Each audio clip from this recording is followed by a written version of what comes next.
कोल्हापूर जिल्ह्यात राष्ट्रीय आरोग्य अभियान अंतर्गत कार्यरत कर्मचारी आणि अधिकारी यांनी नियमित सेवेत समावेश करण्याच्या मागणीसाठी जिल्हाधिकारी कार्यालयासमोर 25 ऑगस्टपासून बेमुदत आंदोलन सुरू केलं आहे। आज आंदोलनाचा तिसरा दिवस असूनही प्रशासनाने कोणतीही दखल घेतलेली नाही, अशी खंत आंदोलनकर्त्यांकडून व्यक्त करण्यात आली।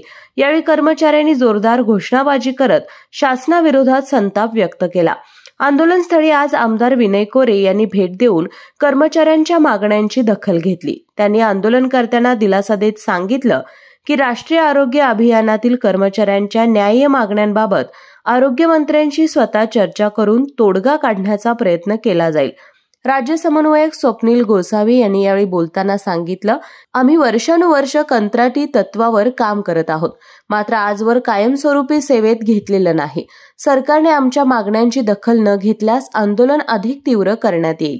या आंदोलनात कोल्हापूर जिल्ह्यातील राष्ट्रीय आरोग्य अभियानातील अधिकारी आणि कर्मचारी मोठ्या संख्येने उपस्थित होते।